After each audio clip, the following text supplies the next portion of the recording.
It's a real pleasure for me to be here as well and to follow my husband. And both of us would say that we have fallen in love with the country of Spain, every inch of it. And to come back up here to Catalonia, to come up to such a beautiful facility as this, to be here with friends, with Paco, with Sergi, with Salvador, and it actually lives the value by your having this beautiful castle and having it as part of the Albertus Foundation and a place that's open to the public, shows your commitment to the community in which you live, to opening up a historical treasure, sharing history. If that's not corporate social responsibility, what else is? So, we're living it as we're here. Alan may have overestimated my talent in this, but I have spent a good part of my career in the corporate philanthropy field. And when we came to Spain, it was really important for me to reach out and understand what's going on in this country. I've met many of you in this room through that work, and I continue to, and it's really an honor to be here. I also really want to recognize my friend Carmen Muir.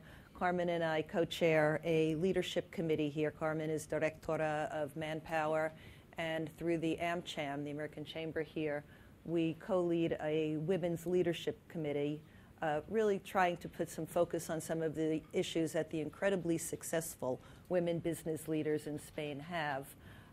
Many are American companies, many are not. But Carmen, I'm delighted to see you here today and to always work with you.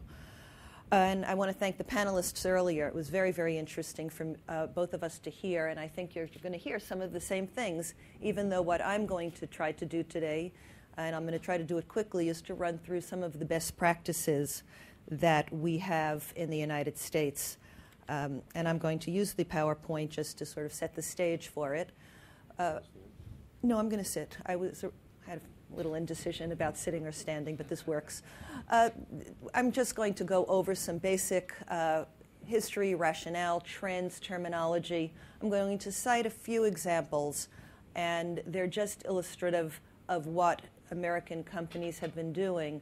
The term CSR is one that I will interchange a lot with corporate philanthropy, corporate strategic philanthropy, because strategy is really very, very key in what we do. I can also cite many, many more examples than I would today, but I'll just use a few. Like you've heard earlier, community social responsibility is increasingly seen as, whoops, I forgot to move this ahead, as just integral to the business. It's not a sideline. It's not something that just takes place in a different office without any clear reporting lines. It has to be integrated fully into a company. In some of the studies that have been done in the United States, they've explored this topic with the consumers, the end users of the corporate product. And people are saying that they are much more willing to use a company's product or service if they exhibit some responsibility towards their communities and responsibility in the products that they're creating. It's also really true in the workforce. We use the term millennials, those young people who have been out of school for the past 5 to 10 years. They want to work for companies that are socially responsible. And in interviews that they have, they're often exploring this topic and saying, what do you do? Are there volunteer programs? How do you live that? And even though it's a competitive work environment, a company that's corporately responsible is more inclined to hire the best and the brightest. Companies in the U.S., this is an older figure. Our figures come out a couple years later always. But in 2009, $14.1 billion was given. It's about a little over 1% of pre-tax earnings. And 65% of those companies surveyed have a designated department just to deal with these issues.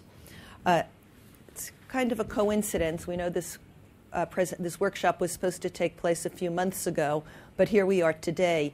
In the U.S. today, there is a conference going on corporate responsibility as well in California, and the man Peter Karoff, whom I had the honor of working for many years, is giving a keynote speech there today on this very topic. He sent me a preview of his speech, so I just got it yesterday, and I really want to cite some things in it, and I'm happy to distribute his remarks later on.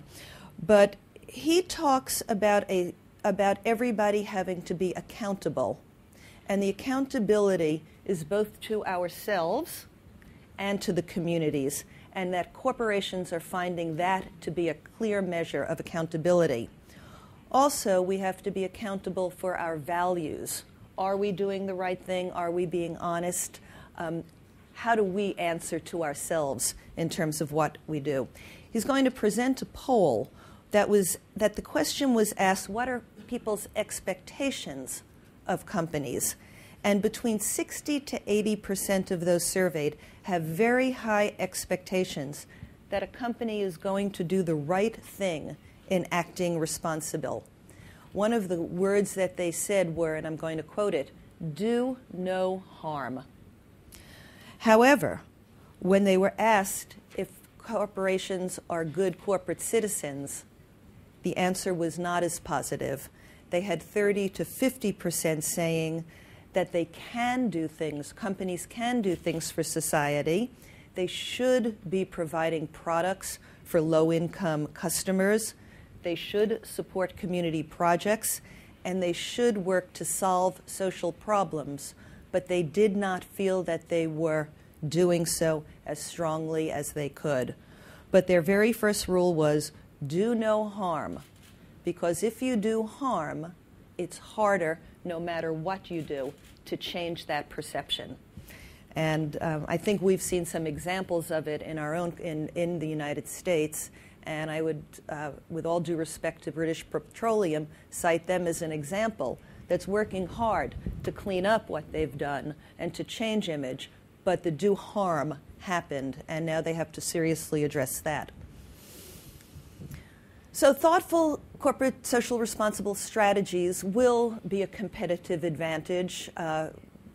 Clearly, everybody's aware. It's corporate reputation. It supports brand development, strengthens relationships with stakeholders who are asking it.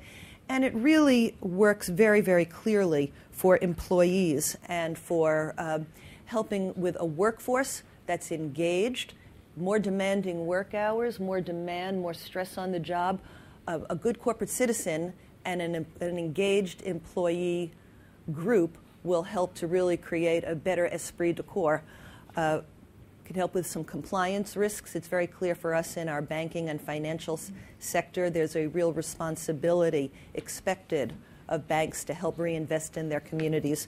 And it can also really drive innovation. And I'll show some models that will help that. In best practices, companies strive to be good corporate citizens, and they feel that they have this obligation. It can come from external pressure, as BP is really finding out, from the community to help that, but it can really directly impact some bottom line examples.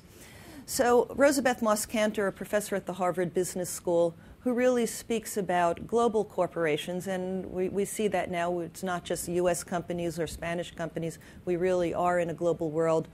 But one of her main points to put out is that it is no longer separate. It is part of a company's overall mission statement, and that they have to incorporate this to show that their power is not just for profits and sustainable growth, but that it's also for social good.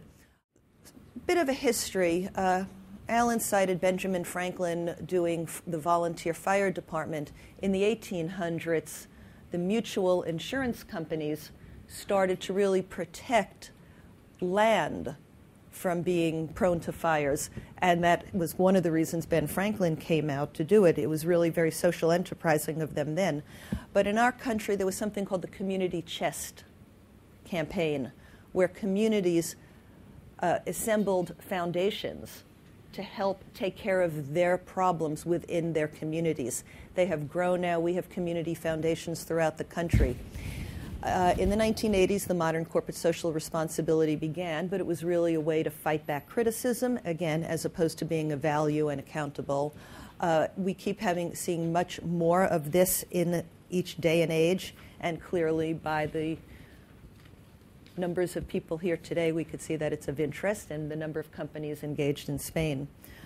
We use the terminology very we say CSR, we call it corporate citizenship, strategic corporate philanthropy, or we also talk about some corporate strategic initiatives that are very, very targeted and that they are approached in a very strategic way where you really cite what the goal is and how you wish to address it using this kind of philanthropic dollars.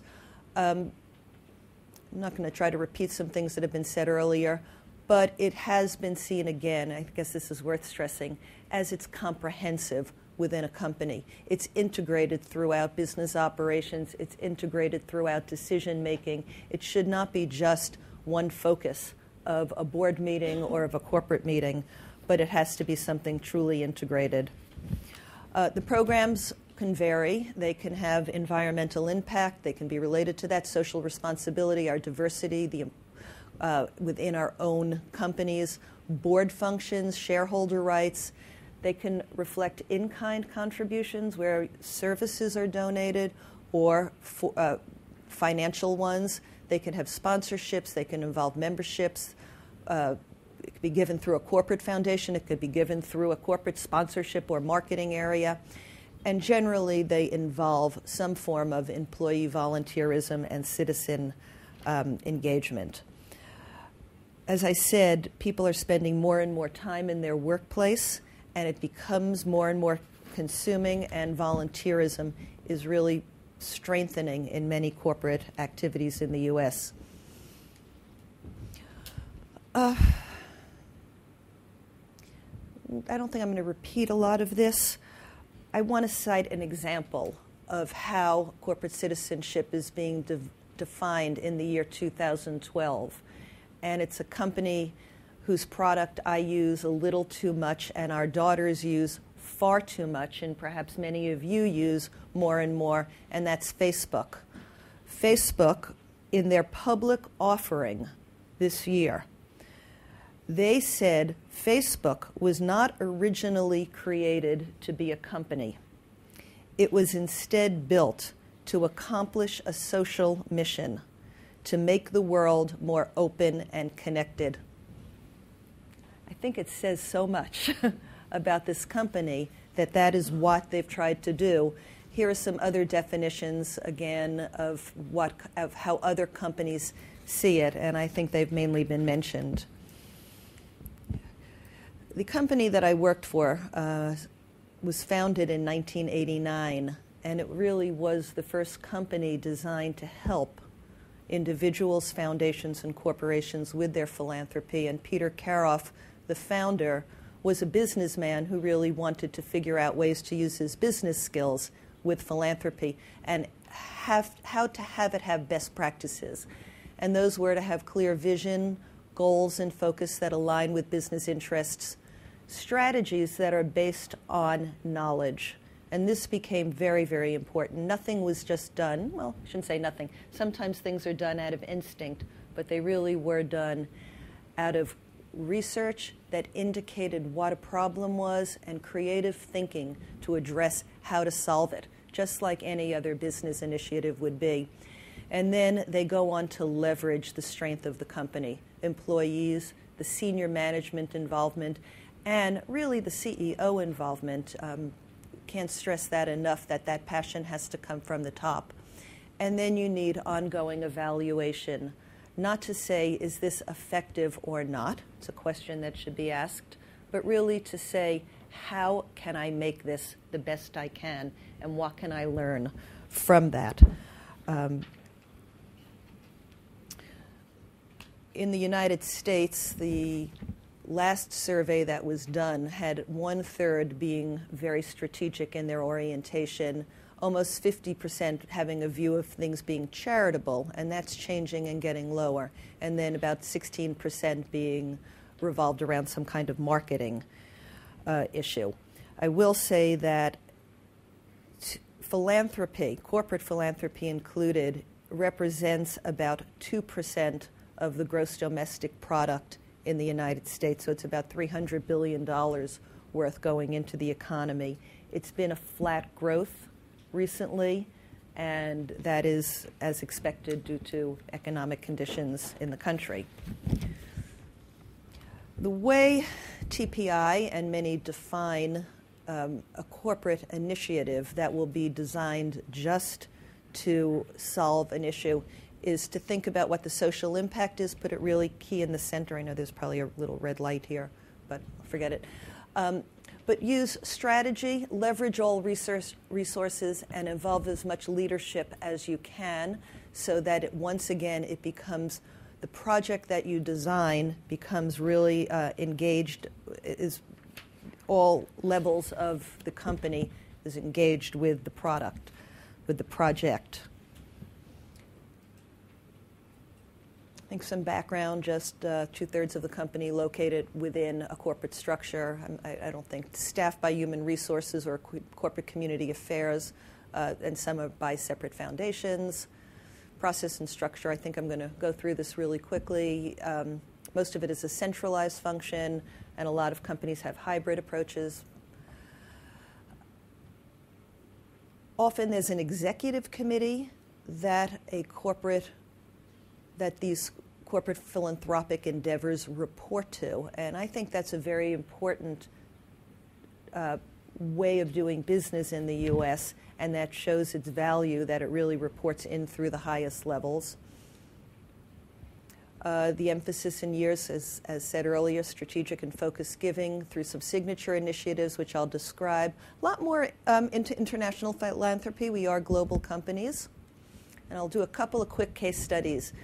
How many are familiar with the company Timberland? Great. So you know their boots. They have great red jackets that Alan is seen wearing in a lot of our pictures for volunteerism because they really believe in volunteerism. Their CEO, who actually just sold the company, Jeff Swartz, it's just an integral value to him.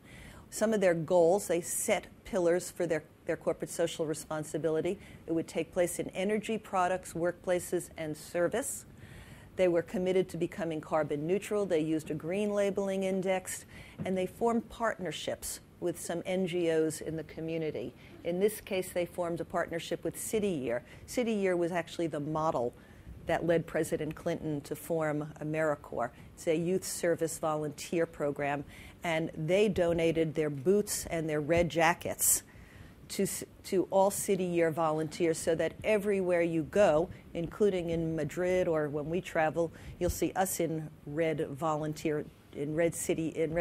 Timberland jackets. It is a long-standing commitment. It's not just a 1 year, 2 year mechanism. They have stuck with this project, and that has given it a lot of alliance with the project and an identity. And they have a program that allows their employees to take up to 40 hours of paid time to volunteer in their communities, whether it be literacy projects, whether it be working in soup kitchens. It has to go through a board, but it gets approved, and they can take paid time away from work. Cisco Systems, large technology company, 73,000 employees worldwide, $36 billion in revenue. They formed something called the Cisco Networking Academy, where they partnered with colleges, universities, schools, and government to use their equipment. There's some self-serving purpose in there that they get their equipment out there. However, they're also teaching those in underrepresented populations how to use technology. They're building their workforce for the future, and they're doing it in ways that are reaching underserved needs in communities. They have civic councils, and they have a project that went into the government of China, where a lot of the thought leaders and thought power and technology innovation was coming out. But it really was to help, especially in the earthquake-stricken area in Sichuan a number of years ago. So they were giving back to that community, forming a relationship with it through their government, and investing in a 3-year partnership to help build some models in China that would be replicable and scalable as well. Last example I will cite is Nike, my favorite sneaker company by far. And they had a problem. They were criticized for poor work problems, labor markets, and they really wanted to fix that image. So where they were seen as doing some harm, they worked very, very closely to help rebuild their own reputation and strengthen how people see what their labor practices were. So first they did it within their own company. They really changed some things, brought them into a different system, a code system of their own environmental practices. And then they helped to build products that the consumer would see as using more sustainable materials, giving back to those communities.